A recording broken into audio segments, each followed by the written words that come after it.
we're excited to talk to folks today about U.S. wildlife law and how it treats the issue of transit of wildlife to foreign destinations. So to get started today, maybe just a quick overview of what we want to cover. The first thing we're going to do is take a sort of 30,000-foot look at the role that transit countries play in global wildlife supply chains. Next, we're going to look more specifically at how transit of wildlife through the U.S. is regulated under the Endangered Species Act. Then we're going to look a little bit more additionally at the Magnuson-Stevens Act and how transit is regulated. Under the Magnuson-Stevens Act, of course, we're talking about the regulation of fisheries and seafood supply chains specifically. Our review of the legislation, just as a quick heads up, is not going to be comprehensive in terms of a detailed analysis of how to transit wildlife through the US, but rather pointing out and kind of offering some insights into the relationship between the protection of certain wildlife under US law and what that means for global supply chains and addressing illegal wildlife trade, with an emphasis on this idea that transit through the US is potentially a bit of a loophole.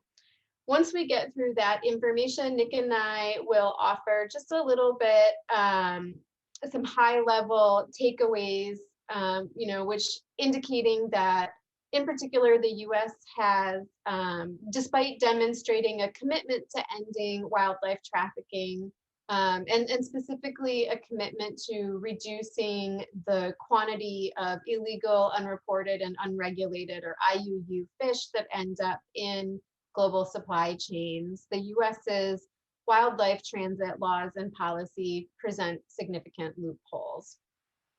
So I'm going to pass off to my colleague Nick Fromherz to get us started. Thanks so much, Erica. And as Erica mentioned, our first topic is really trying to take a look factually, more than anything, at the role of transit countries in the global wildlife trade. And when we talk about the global wildlife trade, I should say, generally we're using that as a shorthand for both legal and illegal forms of trade. So that's just something to keep in mind as we move through this. And really, as you'll see here over the next few slides, the key points on this topic, this first topic, are really kind of threefold. First, we want to highlight the critical and frequently overlooked role played by transit countries in the global wildlife trade. Second, we're going to briefly showcase the emerging international consensus regarding the importance of transit country controls, right? So that second point kind of follows nicely from the first. And then the last point that we're going to make here in this section is we're going to begin to show, through one case in particular, how the US struggles in its role as a transit country. So getting into it then, as you can see here in this map, we have a map that shows us the major trafficking flows of wild flora and fauna. Now, it also, overlaid on this map, shows us major trafficking routes associated with more traditional illicit industries like narco trafficking, like human trafficking, and also gun trafficking, arms trafficking. So, focusing in on the wildlife trafficking routes, those are set forth in the black arrows. Set forth in sort of a light brown set of arrows are these more traditional illegal trafficking flows, drugs and human beings. Now, in both cases, from 30,000 feet, right? the flows are largely from global south to global north. Of course, there are some exceptions. Now, so far, the takeaway might be, and probably is, that consumer countries, which are largely in the global north, need to do more to crack down on illegal wildlife trade. It shouldn't all be on the source countries, right? Because at the end of the day, demand is driving this. But there's something else in this map that's interesting, and that is that it shines a spotlight on transit countries. Now, those are the countries in yellow, shaded in yellow, that you can see across this global map. Now, again, this map here is a combination of both illegal wildlife trade and more traditional illicit trade. So these yellow shaded countries are transit countries for some of both. And if we only focused in on wildlife trade, surely there would be some adjustments, right?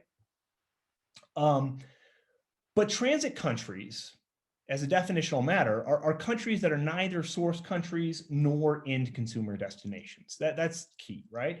They're important way stations or pass-through points along the trafficking route. And they play an oft overlooked role in the overall trade. Now, sometimes the transit rule is simply a question of geography.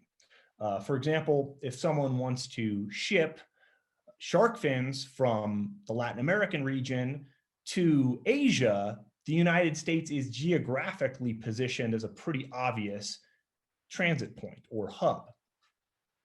Sometimes the transit country role can respond to other needs or factors of traffickers, such as the need to collect and process before then moving on to an end destination.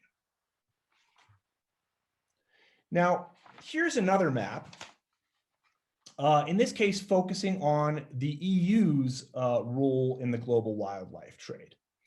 While the EU is both source and destination region for some wildlife products, right? It both contains wildlife that is poached or harvested or extracted and then shipped to another region illegally, and it receives products as a consumer market taken from other regions.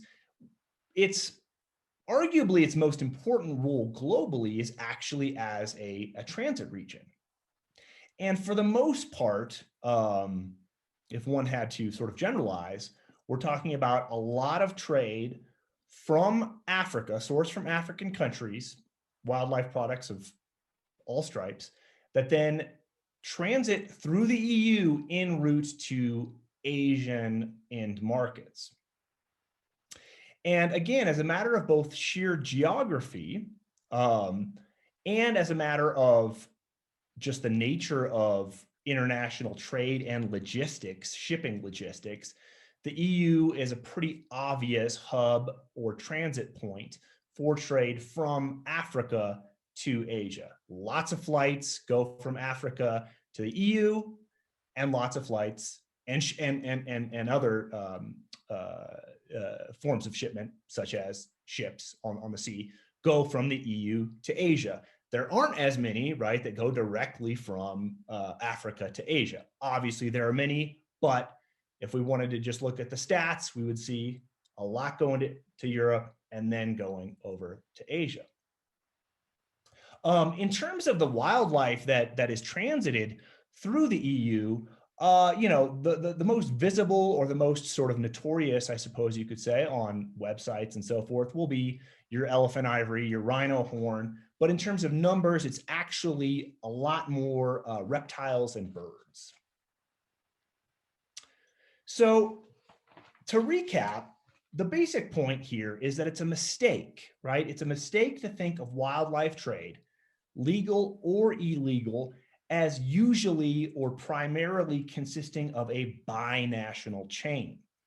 It's often trinational, with a transit country serving as the intermediary, which we can see here in our little simple graphic. So with that in mind, there is now starting to emerge an international consensus around the need for countries individually and the international community as a collective to focus more on ensuring that transit countries do not wittingly or unwittingly facilitate trade. I should say illegal trade. So IQIC, in its indicator framework for combating wildlife and forest crime, says that cooperation with transit countries is a positive factor in how we analyze any other country's performance vis-a-vis combating wildlife trafficking. In other words, say we're going to analyze how Kenya is performing in its efforts to crack down on illegal wildlife trafficking.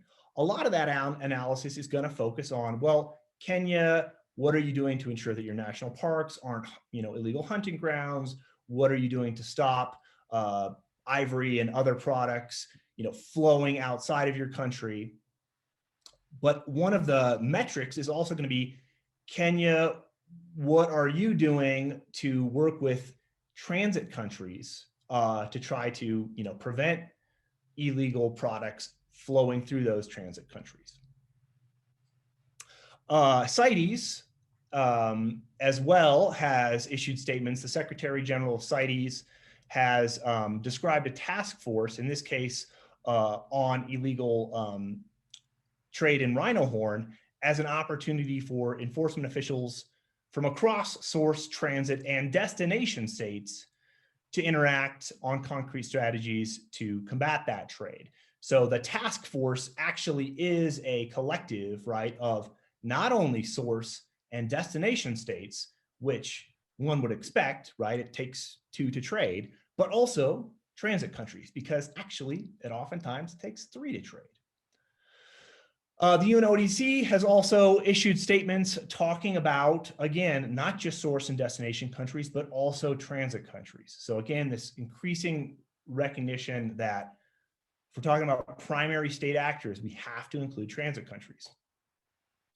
And the 2018 London Declaration on Illegal Wildlife Trade also highlights the need for increased cross-border source, transit, and destination country cooperation. So again, this is starting to emerge as a consensus, both within hard law spaces like CITES and definitely within soft law and intergovernmental organization spaces, that transit is a problem and needs to be dealt with. And to wrap out, to close up, I should say, this section, to wrap up this section, just wanted to highlight a recent case from early 2020 in Miami. Fish and Wildlife Service inspectors found approximately 1,400 pounds of shark fins hidden among several boxes on board a cargo plane. That cargo plane had stopped in Miami to refuel. It had left originally from a country in South America, and it stopped in Miami to refuel. Its ultimate destination was a country in Asia. The finding there of 1,400 pounds of shark fins was remarkable for a couple of reasons. One, the estimated commercial value of those fins was $1 million. And Fish and Wildlife Service inspectors began to open an investigation, pending as far as I am aware, but we would need to confirm that, into probable Lacey Act violations. And there were also CITES listed sharks. In other words, 40% of the fins came from CITES listed sharks. And this case, I think, was a wake-up call for a lot of people because, again, the United States in this case was not the consumer market, right? It was simply a transit point, but nevertheless a critical transit point. In this case, because the plane absolutely needed to gas up in order to get to its final destination. So with that, I'm going to now pass it back to Erica. Thanks, Nick. So as we think about how this could be happening in the United States and the sort of inadvertent role that the US might be playing in illegal wildlife trade, we need to look at these regulatory frameworks. So the first place we're going to start is looking at the Endangered Species Act. If we go to the next slide, right. So our initial question when we're looking at how the US could be seen as a major transit country is to look at how the US is, how does it treat transit in terms of the regulatory framework. And here, one of the indicators that US wildlife law is intended to be, or could be argued to intended to be strong in this area, is the strength and scope of US wildlife legislation vis-a-vis imports and exports, right?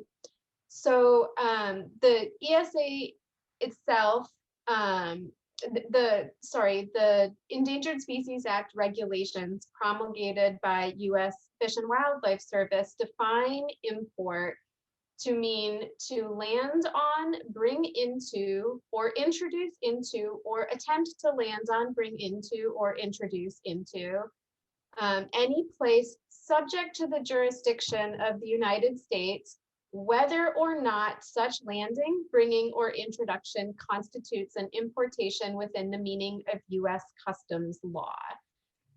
So right away, we start to see the wildlife law create important distinctions between wildlife law and customs law. And the distinction runs throughout US wildlife law, at least up to a point, as we'll see. Here we see the ESA regulations and the Lacey Act regulations, as well as the Magnuson-Stevens Act regulations, as Nick will talk about later, define import equally as broadly. They distinguish between entry for customs purposes and entering US jurisdiction, triggering the application of US wildlife law. So generally speaking, this is a strength of US wildlife law. And it takes, this broad view of its applicability is lauded as one of the strengths of US wildlife law. Now, notably, transit is not specifically defined in either the statute or the regulations. This may be because the broad definitions of import and export under these wildlife laws plainly encompass transiting shipments, right? In order to transit, a shipment must per se be brought into US jurisdiction and thus imported for purposes of US wildlife law. Of course, then it subsequently leaves US jurisdiction and thus exported. An Endangered Species Act regulation supports the definition, indicating that it is unlawful to import or export any endangered wildlife. And then specifically, as the slide here shows, tells us that any shipment in transit through the United States is an importation and an exportation, whether or not it has entered the country for customs purposes. So as noted, the scope of potential applicability here is a strength of US wildlife law. And the regulations explicitly contemplate regulating transit of wildlife through the US by expressly stating that transit is, under the law, an import and an export, right? Triggering all of the prohibitions and regulations that apply to import and export of wildlife into the United States. The consequences of the broad definition from a regulatory perspective depends on how the particular species at issue is protected or not under either or both international law and US law. So we have a sort of tiered treatment system, right? We have different species are treated differently under the law when it comes to import and thus when it comes to transit. So one thing as we move through this and talk about this to make clear here is that we're limiting our analysis to commercial transit. So what we mean by commercial transit is wildlife that is moving through the US on its way to a commercial marketplace elsewhere in a foreign jurisdiction. And this is important because whether transit may be permissible hinges in part, on whether the shipment is a commercial shipment or a non-commercial shipment, because the Endangered Species Act makes that distinction. It distinguishes between those two different supply chains and regulates them differently. Additionally, and critical, if we're to, Nick, if you can just go back to the last slide, if we narrow our scope to commercial supply chains, we still understand that different species get different treatment. And part of this is because of the way the endangered species works in terms of Fish and Wildlife Service implementation, right? So because Section 9 of the ESA makes it unlawful for any person to import any endangered fish or wildlife species into or export any such species from the United States, transit of commercial supply chains is categorically prohibited, right? Because import for commercial purposes is prohibited. So we know just from the ESA itself that endangered species are categorically prohibited from being imported or transiting through the United States. Now, through its authority, Fish and Wildlife Service in many cases has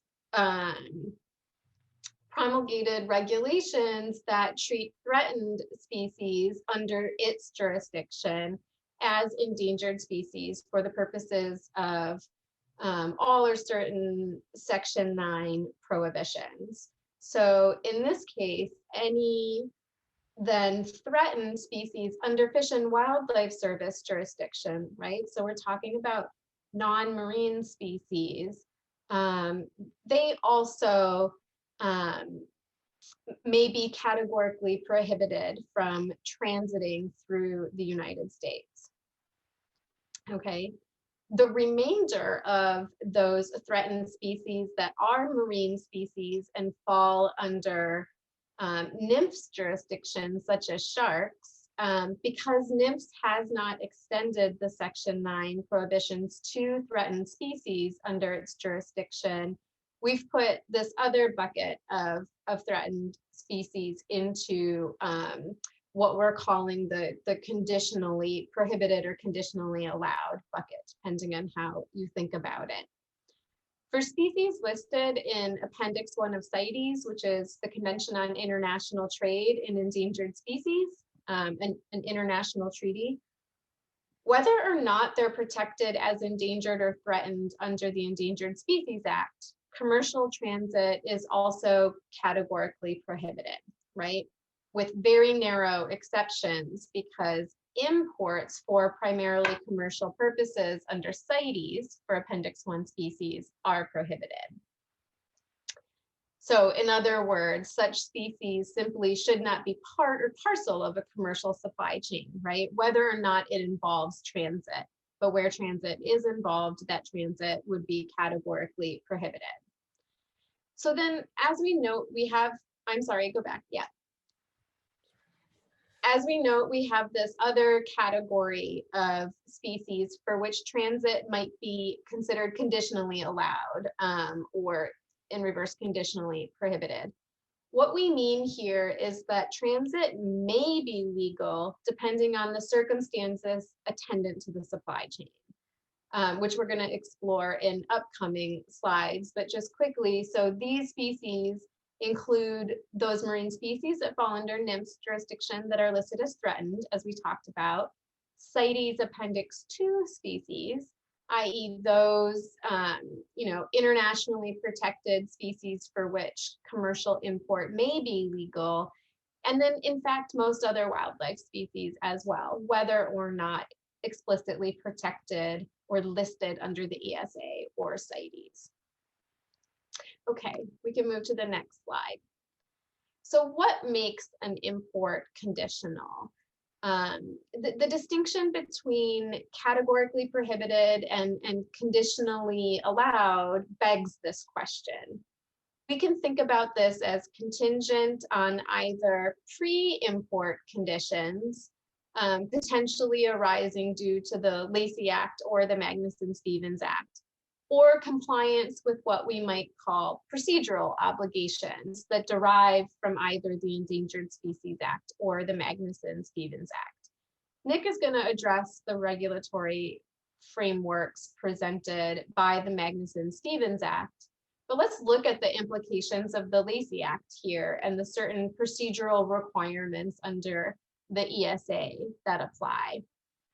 So the Lacey Act, as we've discussed in a prior CLE, functions to make certain violations of foreign law violations of US law. So for example, if shark fishing is prohibited in Palau and a shark product deriving from a shark poached in Palau enters US jurisdiction, whether or not that shark is listed as endangered or threatened, a potential violation of the Lacey Act exists. So species, again, whether or not protected under US law, may be illegal to import and thus transit because they are what we might consider the fruit of illegal activities in a foreign jurisdiction. It's interesting because the Lacey Act should close opportunities to transit through the US for many species and really thus many supply chains, right? But giving the Lacey Act its full effect in the context of wildlife transit requires an enforcement framework that sort of enables enforcement officers to filter illegal trade from legal trade. And here then, enter these procedural obligations that we've mentioned. The US Fish and Wildlife Service's Endangered Species Act regulations, drawing on some language in the ESA, create this oversight framework. The regulations require licensing for importers, paperwork requirements for imports of wildlife, including the Form 3177, the Declaration for Wildlife, import through designated ports, and Fish and Wildlife Service clearance, right? The sort of inspection part of this process. Failures to comply with these requirements or to not have the proper documentation in place could constitute a violation of the Endangered Species Act. And thus these are in and of themselves factors to consider when scoping or assessing the meaning of conditionally allowed transit.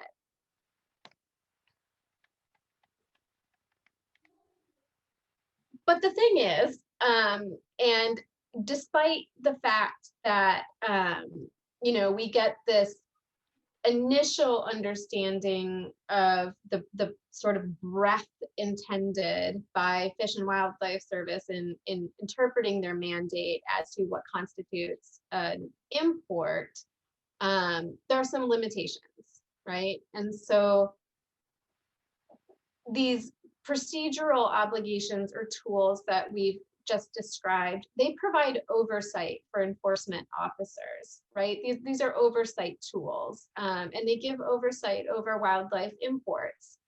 unfortunately, despite that sort of clear command that we discussed earlier, that transit constitutes an import and an export in one part of the ESA regulations, other provisions clearly indicate the transit really isn't always an import.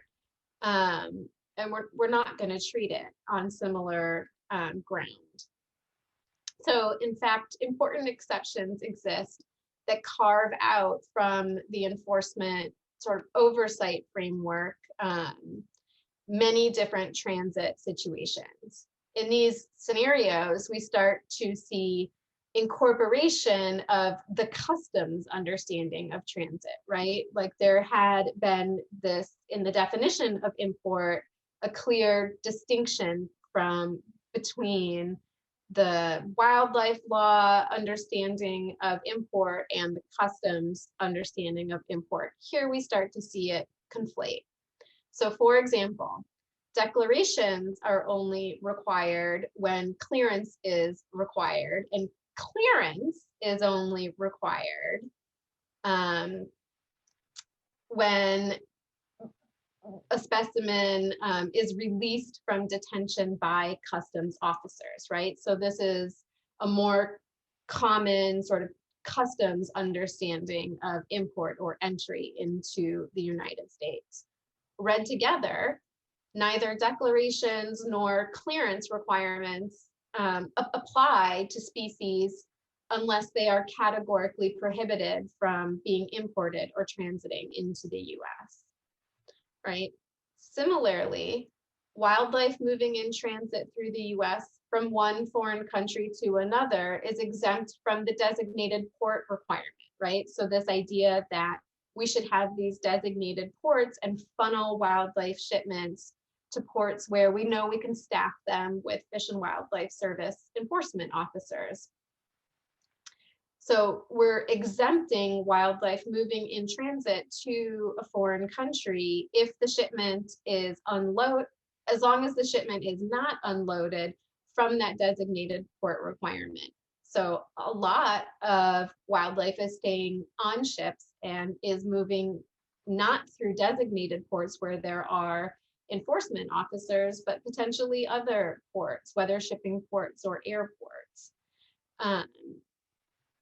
So now all of these conditionally allowed, but potentially prohibited wildlife are moving through the US without the regulatory checks and oversight, which ultimately brings enormous challenges to getting any control over wildlife supply chains.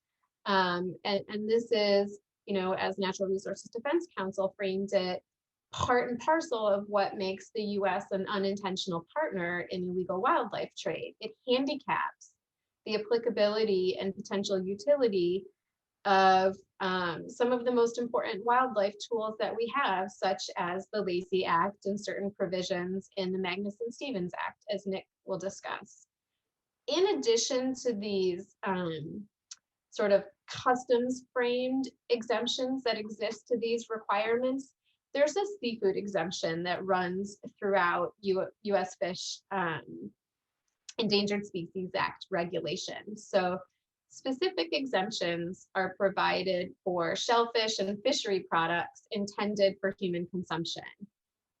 Despite the likelihood of illegally sourced specimens in seafood supply chains, the high value of such supply chains and the scale of these supply chains, right? We have these sort of writ large exemptions from Fish and Wildlife Service oversight when it comes to non-listed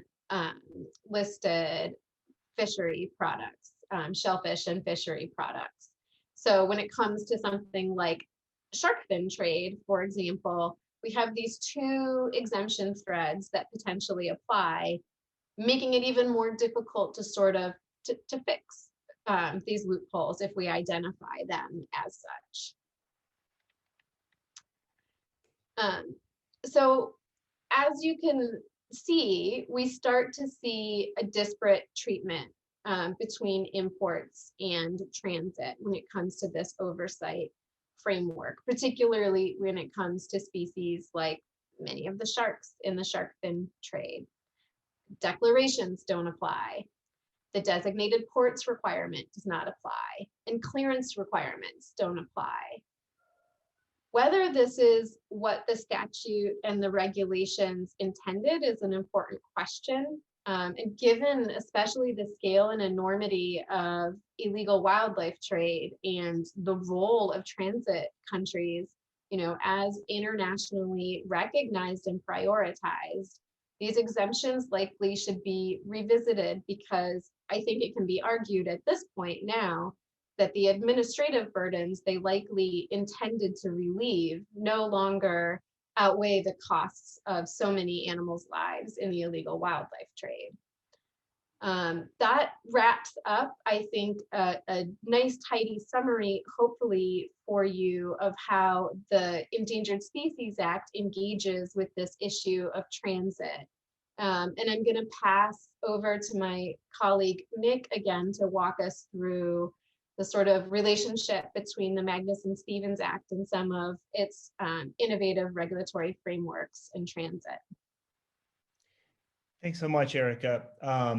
And I think, your remarks on the large transit exemption that's effectively woven through many different features of the ESA, or if not the ESA itself, then many of the regulatory oversight tools, is a perfect segue to go to the MSA, because we see a similar trend, a similar tendency. So the MSA, just as brief background, is the primary fisheries management law in the United States governing U.S. fisheries, so fisheries in U.S. waters, as well as other activities subject to U.S. jurisdiction. So let's then drill down and focus on the MSA's basic approach to transit. Let's start, as Erica did with the ESA, with just the statute, right? Let's just look at the statute. So the statute basically has this Lacey-like provision. So if we'll recall, Erica mentioned that the Lacey Act basically says, well, listen, if there's illegality in the supply chain before it hits the United States, in other words, a foreign nation's law related to wildlife has been violated, that product, once it hits the United States, is legally tainted, and actors taking regulated acts, transportation, importation, etc., are breaking the law, right? Because they have that tainted product in their hands, essentially. So the MSA does something similar. It treats as legally tainted those fishery products that are associated with supply chain violations occurring outside of the US. Specifically, the MSA makes it illegal to import, export, transport, sell, etc. Any fish taken, possessed, transported, or sold in violation of any foreign law or regulation, or any treaty, or in contravention of any binding conservation measure adopted by an agreement or an organization to which the US is a party. Let me give a couple of quick examples so we can kind of take that jargon and turn it into something a little more memorable.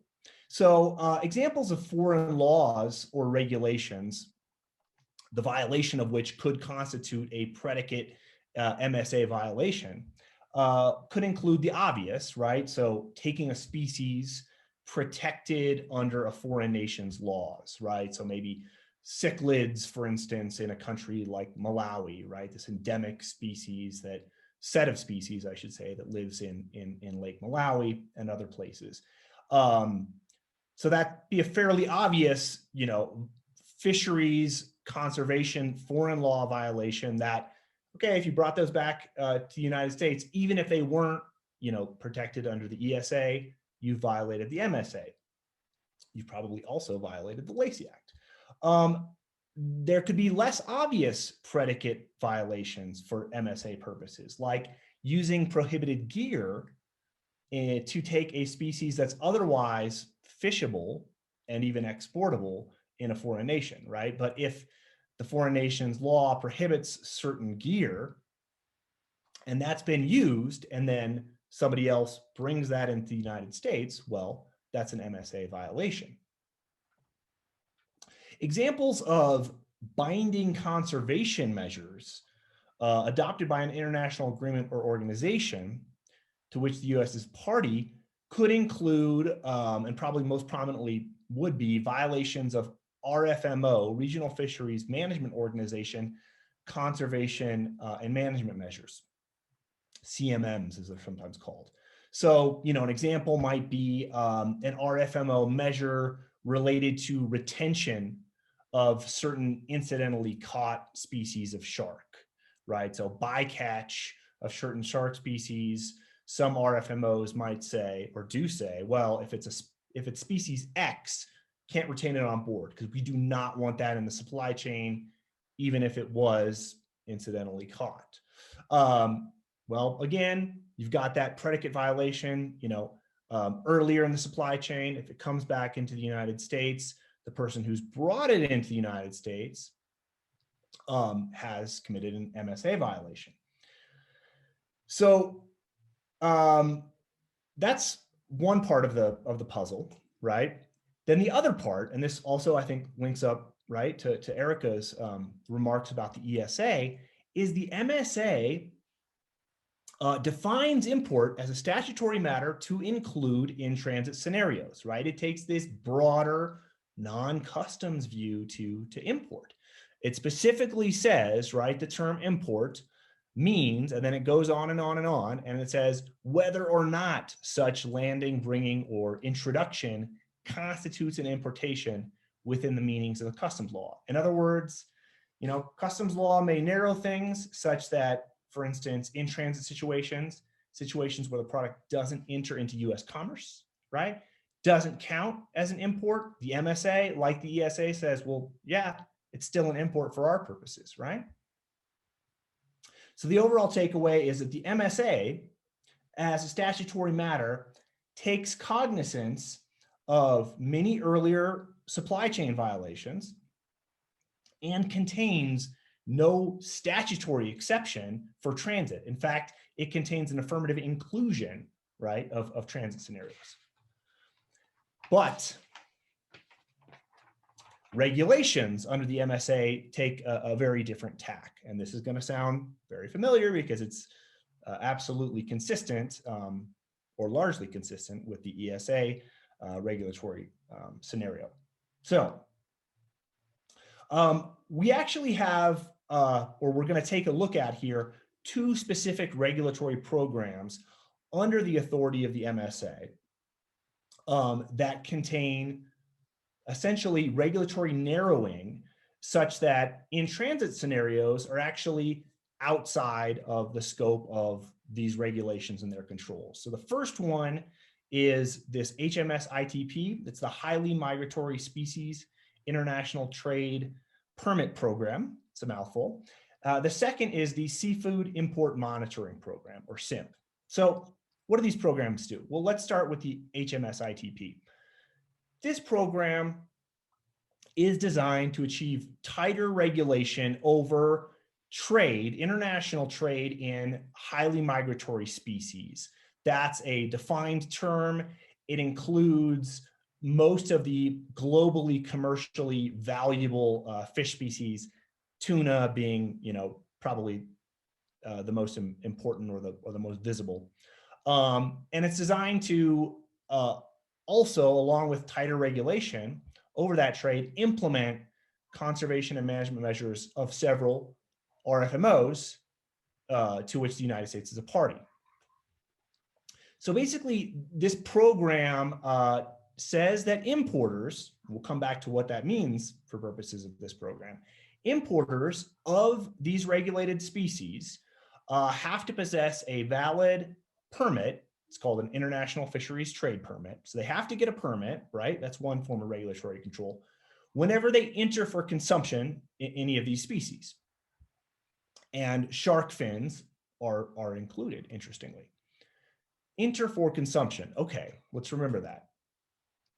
Because the regulations then go on to explicitly exclude from the term entry for consumption shipments destined from one foreign country to another. So, hey, it's only if it's actually being brought into the United States to be sold in the United States that this regulatory program and its controls are going to apply. If it's just transiting through, then there's no need for this permit and other associated controls.